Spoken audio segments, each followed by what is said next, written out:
اس کو زخم دیا گیا، اور آج وزیر اعظم اس طرح کی بات کرتے ہیں۔ میرے عزیز دوستوں اور بزرگوں، تکلیف اس بات سے بھی ہوتی ہے کہ سپریم کورٹ کے ایک جج جو اس بینچ پر بیٹھ کر ججمنٹ لکھے، ریٹائرمنٹ کے بعد انٹرویو میں کہتے ہیں کہ جو مندر کو توڑ کر مسجد بنائی گئی وہ خود غلط تھا۔ ارے آپ جب جج تھے، آپ نے فیصلہ لکھا، جب آپ کو خیال نہیں آیا؟ آپ نے اپنے فیصلے میں لکھا کہ مندر کو توڑ کر مسجد نہیں بنائی گئی تھی، اور مسجد اور مندر کے درمیان میں جو کتنا ایک زیادہ لمبا عرصہ تھا، مگر ریٹائرمنٹ کے بعد جج صاحب جج نہیں رہے تو ان کی زبان آزاد ہو گئی۔ مگر جب آپ کے ہاتھ میں قلم تھا تو آپ نے کیا لکھا؟ آپ نے لکھا کہ مندر کو توڑ کر مسجد نہیں بنائی گئی تھی۔ میرے عزیز دوستوں اور بزرگوں، آج آپ دیکھتے ہیں کہ اس طرح کے ججمنٹ جب آئے تھے، جب یہ ججمنٹ آیا، میں نے اسی وقت کہا تھا کہ یہ آستھا کی بنیاد پر فیصلہ دیا گیا۔ میں آج بھی یہ سوال اٹھا رہا ہوں، اگر 6 دسمبر 1992 کو اگر مسجد شہید نہیں ہوتی تو سپریم کورٹ کے ججز کیا فیصلہ دیتے؟ کیا فیصلہ دیتے آپ نے آستھا کی بنیاد پر فیصلہ دیا، اور پھر جو مسجد 400 سال سے ٹھہری ہوئی تھی اس کو آپ نے اپنے کورٹ کے ججمنٹ میں کہا ہے it is an violation of rule of law, اور جج صاحب بعد میں انٹرویو میں یہ بات کہتے ہیں۔ بہرحال ان کا چہرہ سامنے آ گیا دنیا کے سامنے، مگر اس بات کو ہم کو سمجھنا اور یاد رکھنا ہے کہ 6 دسمبر ایک یوم سیاہ ہے۔ 6 دسمبر ہمارے ملک کے لیے ایک سیاہ دن ہے، جس طرح گاندھی کو جس دن مارا گیا تھا وہ یوم سیاہ ہے۔ جس دن 6 دسمبر 92 کو مسجد کو شہید کیا گیا وہ ایک کالا دن تھا۔ جس دن اندرا گاندھی کے قتل کے بعد دلی کے سڑکوں پر سکھوں کا خون کی ہولی کھیلی گئی تو ملک کے لیے کالا دن تھا۔ جس وقت 2002 میں گجرات اور احمد آباد میں فسادات ہوئے وہ ایک یوم سیاہ تھا۔ تو یہ ایسی چیزیں ہیں جس کو ہم کبھی نہیں بھول سکتے، نہ بھولنا چاہیے۔ یاد رکھیے، اگر قانون کی بالادستی رہے گی، رول آف لا رہے گا، تو جمہوریت مضبوط ہوگی، انصاف مضبوط ہوگا۔ اور اگر انصاف کرنے والے ریٹائرمنٹ کے بعد اس طرح کی بات لکھتے ہیں، انٹرویو میں بولتے ہیں، تو خود وہ اپنا تماشا کر رہے ہیں اور اپنے چہرے کو بے نقاب کر رہے ہیں۔ بہرحال میرے عزیز دوستوں اور بزرگوں، آج وقت یہ ہے کہ ہم کو متحدہ طور پر اپنی عبادت گاہوں کی حفاظت کرنا ہے، اور جو فیصلہ سپریم کورٹ سے آیا تھا، جو آستھا کی بنیاد پر تھا، آج آپ دیکھتے ہیں کہ 1991 پلیسز آف ورشپ ایکٹ ہونے کے باوجود بھی کئی مساجد کے اوپر کیسز پڑ جاتے ہیں، اور اسی بابری مسجد کے کیس میں اس ججز نے لکھا تھا کہ پلیسز آف ورشپ ایکٹ کا تعلق بیسک سٹرکچر سے ہے۔ سپریم کورٹ ایک بات بولتا ہے اور لوور کورٹ اس کو قبول نہیں کرتا ہے۔ بہرحال ہم کو جتنی اللہ نے ہم تمام کو صلاحیت دی ہے، ہم آئین کو مضبوط رکھیں، قانون کی بالادستی کو برقرار رکھیں یا رول آف لا کو برقرار رکھیں، اور ایسی طاقتوں کو پہچانیں جو ملک کے آئین کو، انصاف کو کمزور کرنا چاہتے ہیں۔ یاد رکھیے، اس ملک کا کوئی مذہب نہیں ہے، یہ ملک تمام مذہب کے ماننے والوں کا ہے۔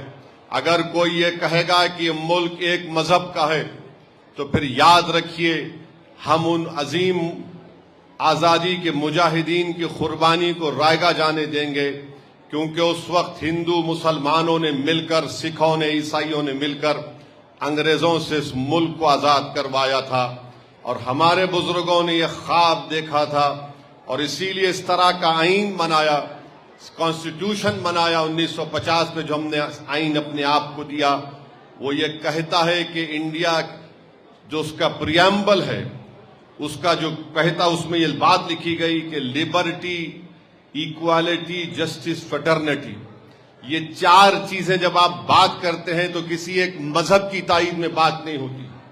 تو بہرحال یہ چیزیں ہیں جس پر آپ کو ہم کو غور کرنا ہے.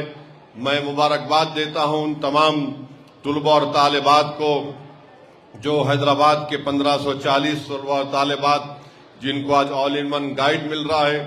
میں امید کرتا ہوں کہ انشاءاللہ تعالی وہ اپنی تعلیم کو 10th اور 10ویں جماعت کی مکمل یا کامیاب ہونے کے بعد بھی جاری رکھیں گے.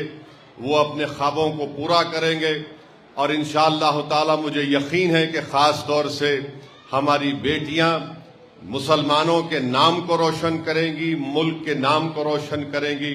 اور ہم ان کے ماں باپ سے یہ گزارش بھی کرتے ہیں کہ خاص طور سے اپنی بیٹیوں کی تعلیم پر توجہ دیجیے, ان کو قابل بنائیے, ان کے خوابوں کو پورا کریے, ان کو طاقتور بنائیے. اور یہ بھارت ہمارا یہ وطن عزیز اس وقت طاقتور ہو سکتا ہے جب ملک کی 50% آبادی جو ہماری خواتین ہے وہ تعلیم یافتہ ہو.